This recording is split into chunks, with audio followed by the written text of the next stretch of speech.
Hi, Ray. Hello there. Nice to see you again. I'm so glad to be having this conversation with you. You are a mentor of sorts. Did you know that?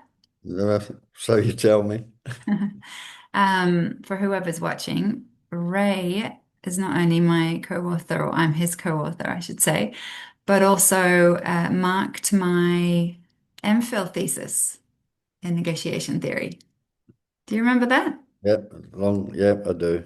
Yeah, Yeah. the most generous marker I've ever come across with all of your feedback and all the I mean, there was so much red pen all over it, but it was all good stuff that I could use, and I really appreciated that. And that's how I met Ray Fells.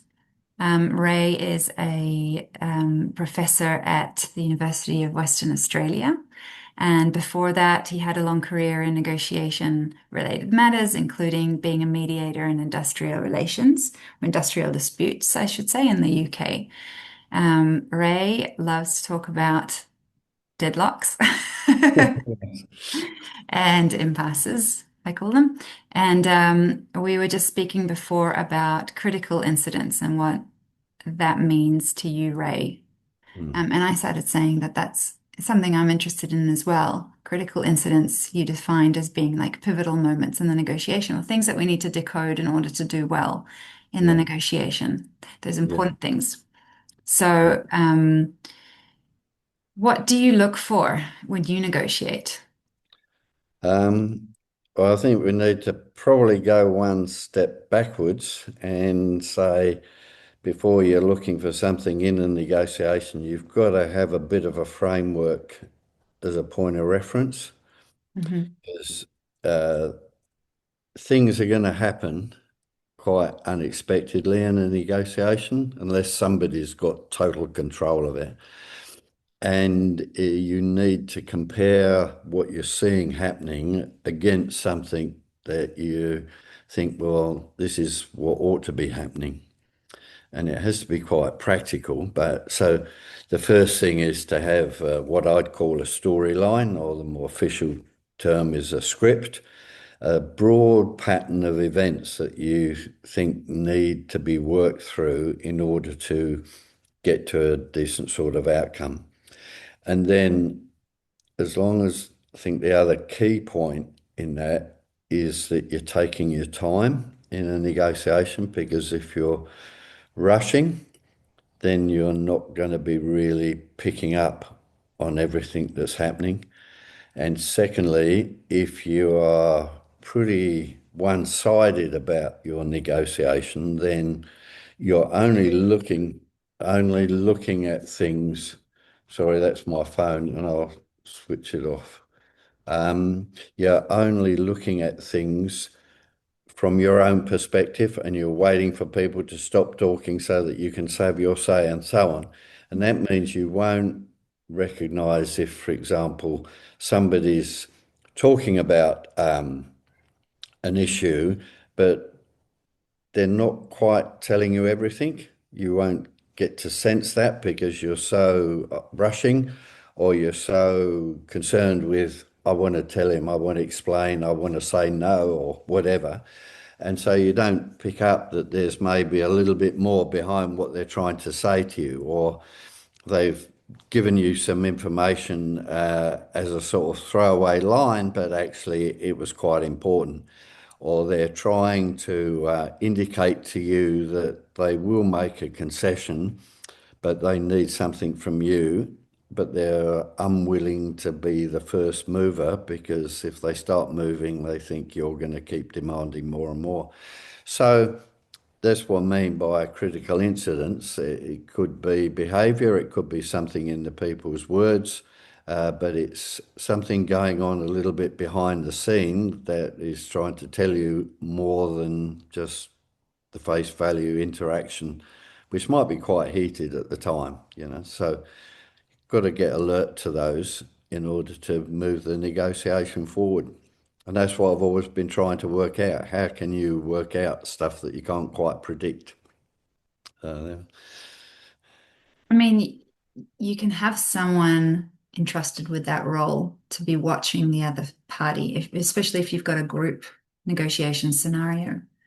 there could be one person talking and one person watching for those critical incidents that you've defined. So watching for emotions, watching for hesitation, watching for information coming through. But if you're the one negotiating, you've got to do both at the same That's time. right. That's right. And that's Yeah. quite hard to be speaking and to be listening. I think Yeah. that the advice that always comes up in every book and every podcast and everything, every manual for negotiation is active listening. It's Yeah. really hard for my clients to actively listen Yeah. while also doing the thing, like Sure. saying all the things and setting the agenda and looking for solutions. Yeah. But I think this is more than just actively listening, which is, I mean, it's a bit of a paradox, really, when they say actively listening. How do I know you're actively listening? Well, it's actually by how you talk back to me. Because, yeah, you can look me in the eye and you can smile and you can do all that sort of attentive giving, attention Yeah. giving stuff. But I really only know that you've actively listened when you begin to talk about what I've just spoken about. Yeah. And then I notice how well you've done. But I think it's more than the dialogue. Uh, well, It's more than the signaling to the other party. yeah, yeah. And there's this great thing about we've all listened with four ears. You know, there's what we listen for what people are saying.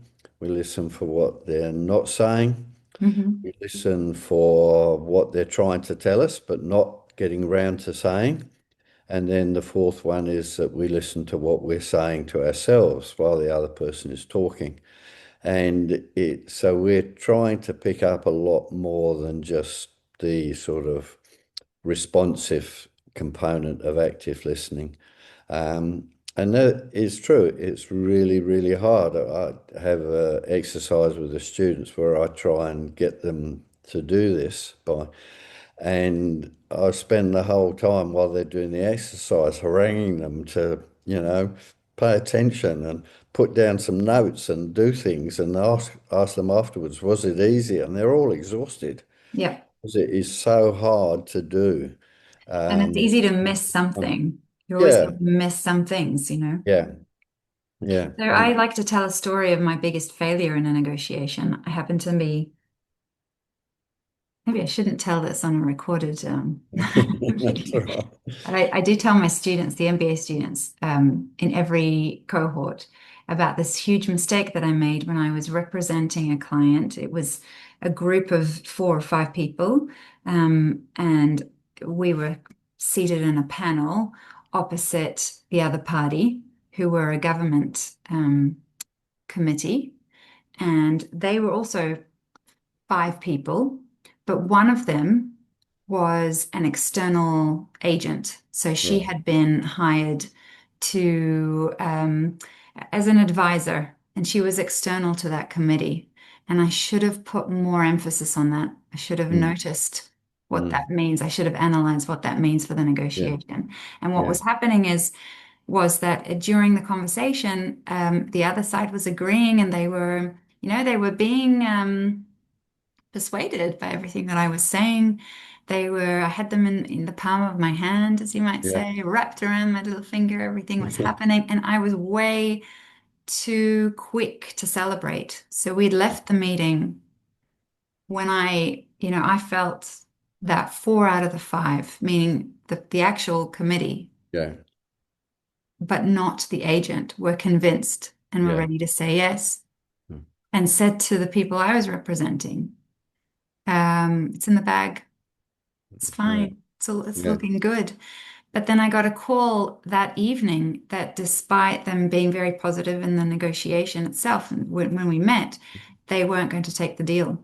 right, And later I realized upon, debriefing all of this, that the agent, and I knew this, I had known this all along, the agent had advised them against taking the deal.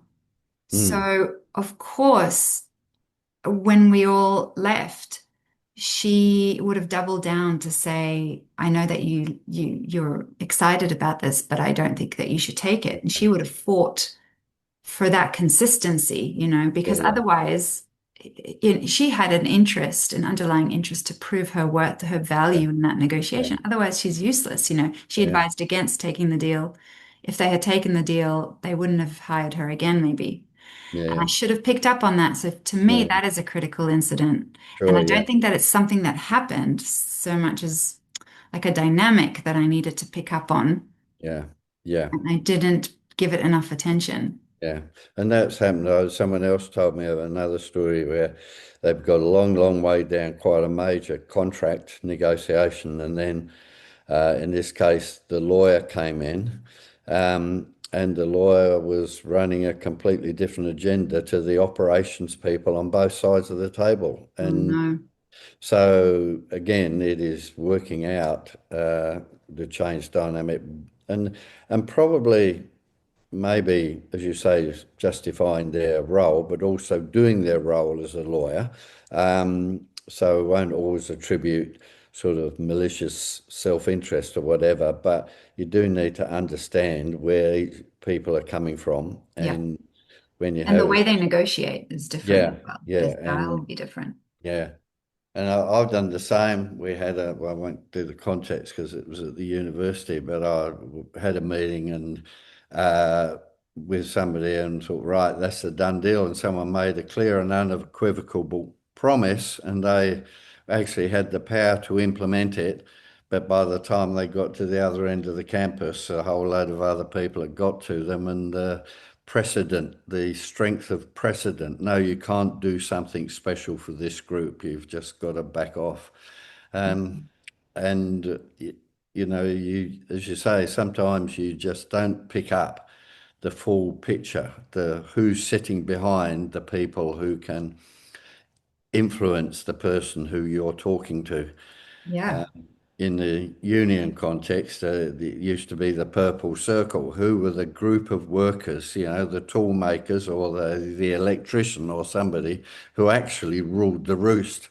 And Yeah. you need to get their agreement. Doesn't matter what anyone else says. Yeah. So yeah, and that's sort Yeah. of structural. The structure of the negotiation that you need to think about in advance, but also you get people the way they interact, or sometimes in this case, she probably wasn't interacting. You think, well, hang on, if she's an agent, she's here to negotiate. Why is she quiet? Because she's going to do her negotiating after the event. Yeah.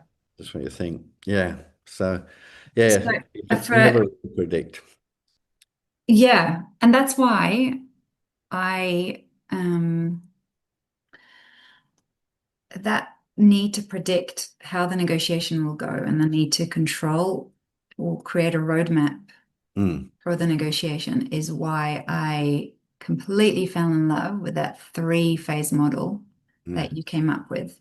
yeah. Differentiation, exploration, and exchange. And from that moment on that I found that model, that's the model that I've been using Yeah. because it it accounts for every type of negotiation. It is a roadmap for negotiations that are both competitive, or either I should say either competitive or Yeah. collaborative. It is Yeah. the basic roadmap that you can start from, and you can add to that. So I have used it as a basis for what I call the sheer negotiation model. Mm, It's based on that. I always give you credit because it's brilliant. And I use the same words, differentiation for finding all the information that you need for yourself, defining what your interests are and why you're there and your alternatives and all of that. yeah. Defining it for the other party or trying to understand their side of things and asking all of the questions in the negotiation. So that first phase for planning and for executing the negotiation. Second phase, exploration, where you create a list of all the negotiable items and give yourself allowance for creativity and think about everything that's relevant and Mm, explore for creative solutions. And the last phase, exchange, where you come up with the options to present to the other party and yeah. try to choose the best options That's for right. either just Yeah. yourself or for both.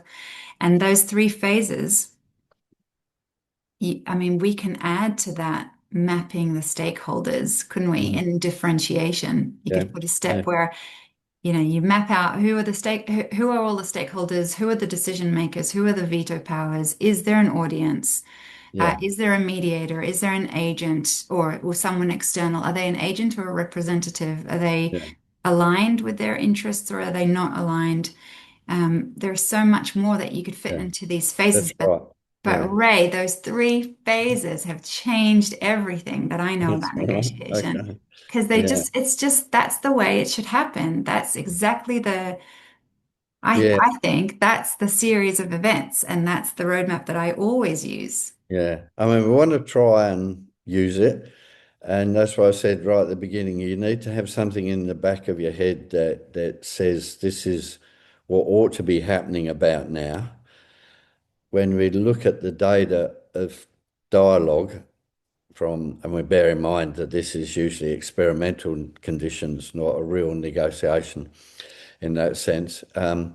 A lot of it isn't that we have, a 20 or 50 or minute or 2 day session of just finding out stuff. um, it's always a mix. You always get people coming up with suggestions or trying to close a deal or whatever, but it's just that dominant phase of activity that you then realize someone says, "Oh, okay, if that's what your interests are, why don't we do this?" Mm. Well, that's shifted from the finding out stuff, which is an act differentiation, right to the end game. So that's a critical incident. If you then start trading on that particular issue, and you're probably then going to be a zero-sum game on it as well, and then you're losing to use your good word, the roadmap. You've gone down a side road for a minute and you may well agree something, but perhaps that shouldn't be agreed just now. You want to leave that till later. So it is this recognizing the behavior that comes across the table, and trying to mean that the predominant behavior is the thing that should be happening at the time. But even in that, you're going to get other types. You're going to get the people making proposals or putting together a deal and a package to get you to agree when you're thinking, well, I don't fully Too understand early. what Yeah, you want. It's too early. Yeah. that's And that, right. particularly that middle phase when you're trying to find new solutions, the old stuff of Anne Douglas, who started all this off way, way back. And this idea of reconnoitering the range where you've got two sides. So she was immediate researching management union stuff in America, which is pretty entrenched process, Mhm. much more so than in Australia, I think, particularly in those days, in the 60s and 50s. And so you had two entrenched sides, and every so often one of the parties, the union official or the HR guy or something, would sort of try and go into the middle ground with a suggestion. And if it didn't find much favour, they'd rush back into their trench and go back to the hard-nosed position that they were taking. So this idea of brainstorming and problem solving is very much trial and error. And so you have the one suggestion or one proposal that might be unlocks the whole thing is a half sentence that's been said in amongst a quite competitive dialogue. Someone said something.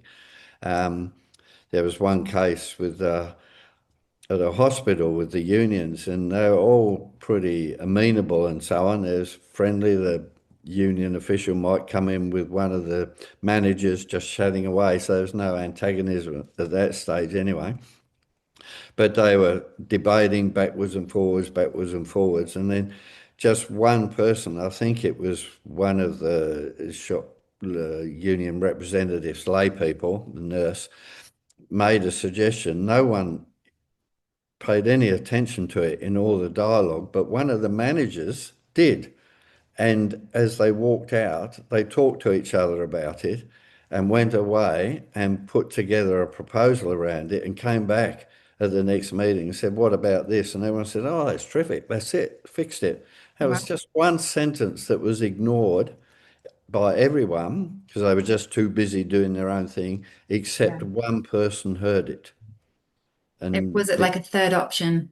it was half-baked idea. Why don't we do so Yeah. and so? And of course, no one. Well, everyone, this great distinction between listening and hearing. You might have heard it, but you didn't really listen. And one person did, and they went away and explored it and made it into a proper proposal. It was about work organisation and rosters and stuff, and came back and it worked. So those are the critical incidents that we're sort of looking at. Sometimes they're content based, sometimes they're behaviour, but you just got to be so alert. And if you're so tied up with making your own point, then you're not going to hear any of that. Yeah, I agree. Yeah, So, Ray, you sent me your 7 principles of good negotiation. yeah. Is that right? Is that the title? Seven Oh, principles of yeah, negotiation? something like that. Yes, yeah. Good Yeah. effective negotiation. Um, I'd love to hear them on record. And also, I want to start with the last one because it's the one that took me by surprise. Although I shouldn't be surprised because I know you love deadlocks. But the last one was deadlocks are cool Yeah, yeah. as a That's principle of negotiation, the as in you don't principle. want to get there, but if you are there, make use of it. Can Yeah, you yeah. start there? Because Okay. that's one I Right. haven't heard before. Right. Well, I have to be careful, of course, because my background was I only got involved in a negotiation once it had deadlocked, because as a mediator on the whole, that's why you're called in.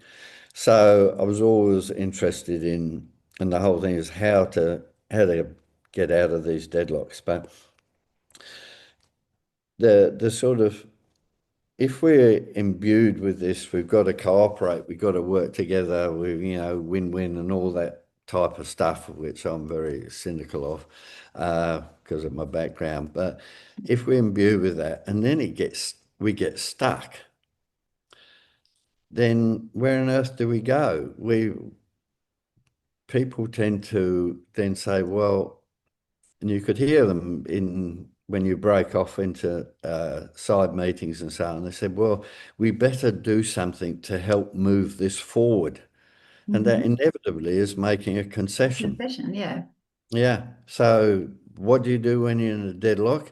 Um, the first instinct of people who are so imbued in getting to the sort of cooperative type of thing is to say, well, we must be cooperative by making a concession.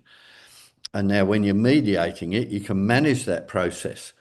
But if you're doing it in a negotiation and the other side sees a concession coming across the table, they'll say, oh, thanks very much, and just Let's do carry it on again. doing what they're doing. The fancy term is they raise the level of their aspiration. You keep going, I'll get some more. So deadlock is really a chance to um, think about all the different options that are available to you. And it may well be that you conclude the best thing you can do is make a concession, but that's after the analysis of where you are in the deadlock uh, and not as your first reaction. So you need to know, are we deadlocking right at the beginning? What's that tell us about this negotiation? It'd be telling us something very different as if we're deadlocking and we've only got one issue left and do we make the first move or they? So reading that sort of play and then running through the different options. In our book, that's the chapter that got squeezed out, the one on strategy of the issues that we can stand firm. Squeezed out of what? Yeah, Our book. so yeah, yeah. So Sorry. it's in there, but originally there was a whole chapter on the theory of strategy, and I used to say to my students, if you can't get to sleep one night, read the strategy chapter because it'll cure you of insomnia. But That's just your basically, British humor. yes. It's an amazing book that everybody should read, and all the chapters are amazing. So you can stand firm, you can give in, you can split the difference, you Yeah. can try and get creative, or you can walk away. You run through all of those possibilities before you decide which one to do. And that's the benefit of a deadlock. It stops you and makes you Yeah. think about other choices. And that's But why I think they're cool. you're asking our audience as Australians and New Zealanders to get comfortable with conflict, and Yeah. they're not in Ah, general. How are no. British people with conflict? Oh, well, they're all understated about it. But I don't, oh, it's going to get me thinking now. Why are people, um, you're in conflict from the very beginning. The very reason you are there in a negotiation is because there is a bit of conflict Right. that But you want something and they come along. but Yeah. there are two reasons why people are, well, maybe even three, why people are uncomfortable with conflict as far, well, from where I'm sitting. First is that they're afraid that they will lose the deal and maybe their their best alternative is not strong. Yeah. Second, they are uncomfortable with confrontation and making people just that uncomfortable conversation where Yeah. things Yeah. are not Difficult flowing. And conversations. that's a Yeah. cultural thing because some cultures are very happy in that Oh, situation. yeah. Yeah. And the Some hate it. third is I th I think they get the types of conflict mixed up. So Mm. if they're, I'm just sort of pulling this out of my sleeve, but if we define three types of conflict, there's relationship conflict, process conflict, and Mm. task conflict. Yeah. Yeah. Process conflict would be about how do we have this negotiation? Is this going to be how do we know who gets to speak? How long do we speak for? Can I cut you off? How long are we going to negotiate, etc. The relationship conflict is do I get along with Ray? Yeah. Do I think that we could come to an agreement? Do I trust Ray? Do I see eye to eye with Ray? Do we have same values? Yeah. And the task conflict is do we agree on the best what should be the best solution? Now, I Mm. would be very comfortable with task conflict, incredibly comfortable with task conflict because that just says we have a variety of opinions about this, and Mm.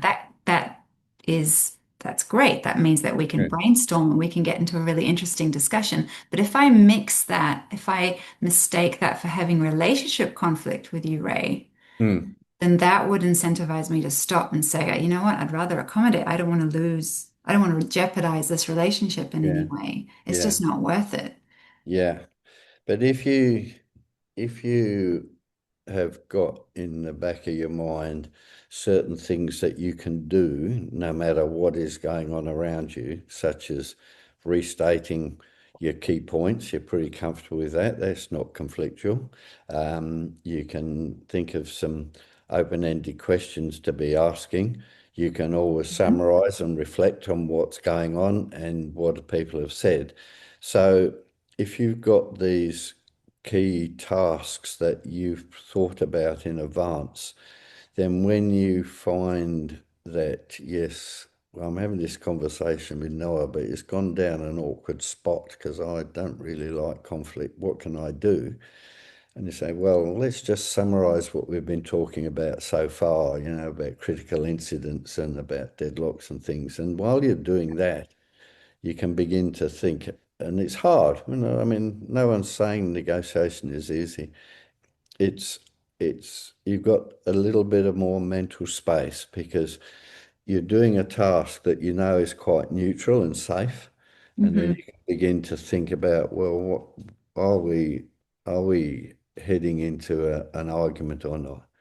And the other bit of that is that because people just have got this dichotomy between distributive and integrative, competitive and cooperative, we've got this sense that if I'm not cooperating, if we are not cooperating, then We must be competing. we must be competing. Well, that's just not true. And I can be competing with you on some issue, I just disagree with you on that, and I'm never going to agree to you. But that doesn't mean I'm actually competing with you as a person. Yeah. Or you Just don't want to win. Yeah, don't want You don't to. want the best value for me at the Yeah, end. no, I mean, that's just one of those things that we at the moment disagree with. Now, if you start being shouting and or interrupting me or dogmatic about the points and so on, then I'll have a quick look over at my baton and say, do I really want to keep talking to this lady? What Hmm. do I have to? And then if I conclude that I have to, because my battner's not very good, then I'll need to think, well, the process between us, don't really like her, actually, to be honest, but I've got to do business with her. Better get a process that we can actually relate to each other. So Yeah. I'll Or maybe talk go a via bit email. about that. Then we go via email, or maybe I Yeah, should get someone else in. But that's you right. can, you've created some different options from rather than this. We're either cooperating and we're all going to have a hug, or we're competing and therefore we're shouting at each other. Yeah. And it's that mix in between, and that's where this recognizing the critical incident bit. Yes, you are you are getting pretty dogmatic with me, but that sentence wasn't quite as heavy as 3 or 4 minutes ago. So maybe you're softening a bit, but am I going to hear that or not? I've got to be alert to that. You know, Mm.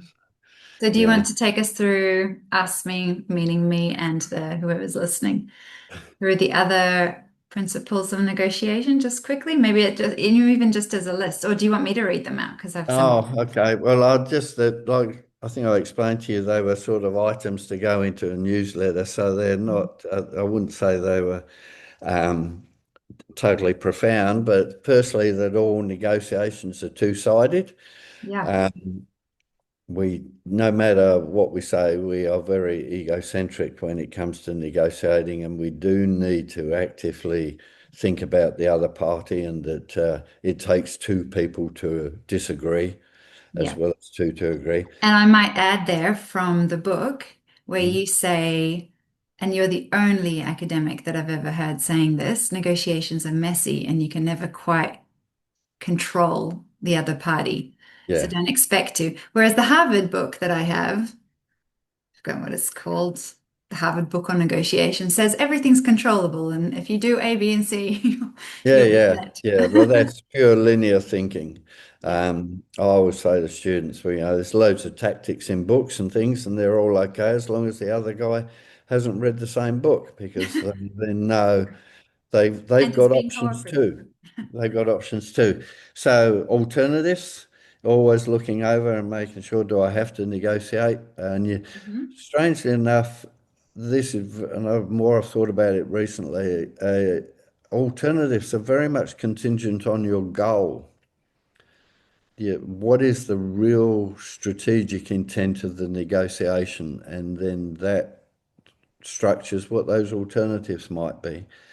And then we try and prepare the other side's case for them. Want to That's get, really hard to do. yeah, I mean, get to the point where if the lead negotiator on the other side turns in sick and you say, oh, well, that's okay. I can come and do it for you. Yeah. Can Yeah, you that's, play chess from both sides? yes, that's right. Yes. Now it's idealistic because we never can. And the whole point of negotiation being messy, there's always things we don't know. And the first part of a negotiation is to get to know those things as best we can. But we do need to genuinely try and understand all those pressures that are on the other negotiator and where this particular issue fits in the broad scheme of things for them. And Mhm. then, as you began to mention, where first task is not to reach agreement, but just to find out what we don't know, get to understand each other. That's differentiation, the The first one. differentiation phase, and primarily information exchange, and that is telling them what you want, why you want it, understanding what they want and why they want it. It's got nothing to do with agreement at this point. And Mhm. then on the basis of that, trying to find new solutions either separately or collectively around the table, creating some space for people to have the light bulb moment or the half-baked idea, or repackaging things, looking at them in different ways. And then getting the But best deal out of that. Sorry? that's exploration. Yeah, that's exploration. Sorry, get the other Yeah. thing in. And then exchange, bringing the thing together, trying to get, when you've seen all the possibilities, what is the best one that suits you? And of course, the best combination of issues and proposals that suits them is likely to be a little bit different. So then we get into the trading, and if you'll do this for me, I can do that for you, and so on. And that's where it gets a little bit more competitive, the exchange phase, or the end game, if you like to call it that. So you work your way through those three main tasks. You might do a little bit of the finding out and then try and find solutions and realize you didn't know enough, so you need to Move go back. back. But that's the sort of, to use your term, the roadmap that you're trying to manage the negotiation along, and takes both of you to do it. Can't enforce it on people. And Great. then you get in a deadlock, and that's cool. And that's cool. Yeah. Deadlocks are cool. Um, I've prepared a little activity before we finish. You Mm. just have to say in one word what you think about the book that I'm about to show you. All right. What is it? Well, there are four books. Oh. Start with the Bible, Oh, right. Yeah. Well, somebody's Bible. somebody's It's Bible. not What do mine. you think of this one? Um, well, some of it I think with a great deal of envy, that if I'd managed to articulate the importance of underlying interests and also the idea of BATNA, then I'd be pretty pleased. But the other bits, not so much. Okay. This one? Oh, I don't think I've read it. Um, This one, I will yeah, tell you what I think about it. yeah. It has a chapter on conditional agreements, Oh, okay. and I've been using that all the time.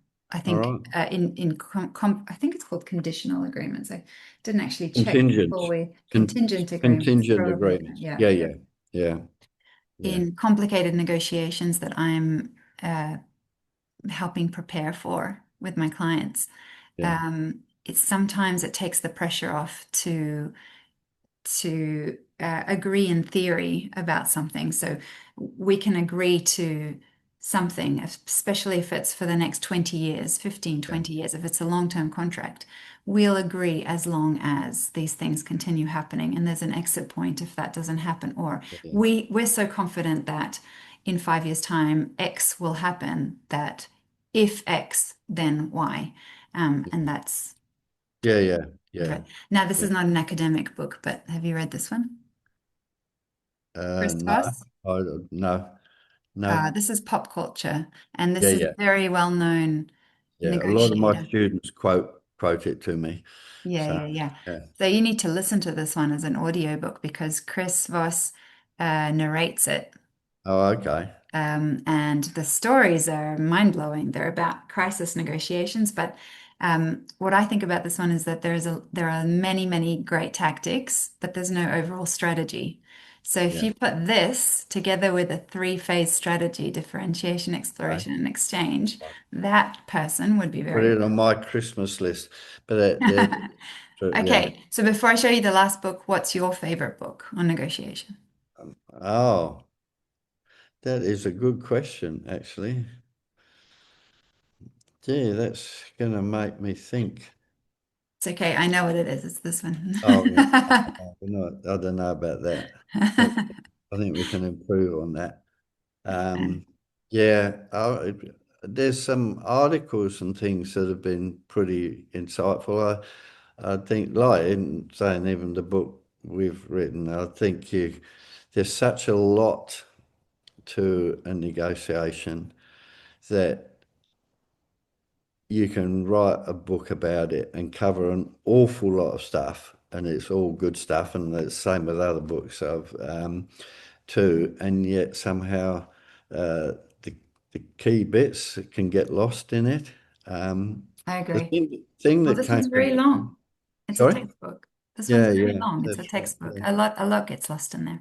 Yeah, and so I mean, I think one of them there's. oh, now is Watkins. There's an article he wrote about complex negotiation, and it's got 10 principles about it. And there's Raffer's book, Organizing Principles, are at the front. And it's some of it really like not, that's partly perhaps why I haven't read some of those other books, like the Voss book, which I've sort of read through my students. Um, if you don't have some core guiding principles, then you can have all the tactics in the world, and it's like the old notion of a toolbox. You've got your negotiator's toolbox and you pull out this tactic and that tactic. Well, if you're a tradie, you're a plumber or something, you're just not pulling out tools out of your toolbox at random and giving it a try. You're pulling that tool out because you know how that job needs to be done. That's right. And I think if people get 4 or 5 core principles of behavior for themselves, and Hmm. they might be different to the person next to them, but if they got 4 or 5 behaviors or understanding of how a negotiation works, then the tactics just take care of themselves. Yeah. Um, and so guiding principles, core, that's what I really like. So, we had the Yeah. 7 things that was knocked I together in agree. an I article. agree. And in your principles, I love the prepare the other side's case. Yeah. It's hard to do, and it's not something that everyone knows that they need to do. And in fact, they don't care enough about the other side to do it, and that that's not what they're tasked with. And So this, it seems too generous yeah, almost. that's right. Right. If I start thinking about them too much, I might start agreeing with them. No, that's not right. Mm. You know, It's only through understanding things from their perspective that you find new things to put in that what yeah, we call the bargaining mix or in the yeah, list of negotiable absolutely. items. What would be of value to them? What's important to them? And we make a lot of assumptions in negotiations about what the other side would want. And it's only when you really put yourself in their shoes and start to think about their circumstances, who's breathing down their neck, their Mm, deadlines, who they're mm, trying to impress, is there a legacy they want to leave, or, you know, what are their priorities that you yeah. can either validate or not validate your Or work assumptions and start around. thinking. Yeah, yeah, yeah. That's Yeah. true. Yeah, I mean, Okay. and it comes back with it. Negotiation is two-sided. If you want an agreement, you want them to say yes. So you've got to understand how they can do that. Yeah. Yeah. And that's what I love about your approach and the three-phase model and everything else that you brought to the field. And anyone listening should know that Ray, you're a very dominant person in this field. I mean, I'd heard of you way, way, way before we met, or before you marked my thesis. Very dominant and respected. And I think it's because you don't shy away from the claim that negotiations are messy and you don't try to oversimplify things, and B, that you are all about the other directed Mm. behavior. So just being focused on the other party and not so much on yourself. And that is it inevitably brings you to that interest-based approach, because Yeah. once you're focused on the other party and you don't want to be heard all the time, or you've done the homework, you've understood what your interests are because you've done that Mm. differentiation phase in your own time, then you come to the negotiation thinking about the other party, you're more empathetic to them, you understand their perspective. And it's not that you want what's best for them over your own needs, but you can start thinking about what might appeal to them and how you Yeah. can sell ideas to them Yeah. because you understand their perspective, and that gives you an in and an edge Yeah. to Yeah. be That's right. persuasive. Yeah. Yeah. So that, I mean, that's not necessarily how negotiations are taught everywhere. The interest-based approach gets talked about a lot, but it's not necessarily taught everywhere. Even in this book that defined interests, Yeah. they still take the rights-based approach, which is, how do I prove Yeah. my Yeah. evidence, or how do I come out looking stronger? How am I heard? Yeah. Yeah. Yeah. Basically. Yeah. Yeah. Oh, Yes, all so right. thank you for Okay. spending this time with me. I really appreciate that we've kept in touch like this, and All thank you right. for this time, for this talk. Okay. Well, I hope there's some bits of it that are of use to somebody. So there we are. I'm sure all of it is. Thanks, Ray.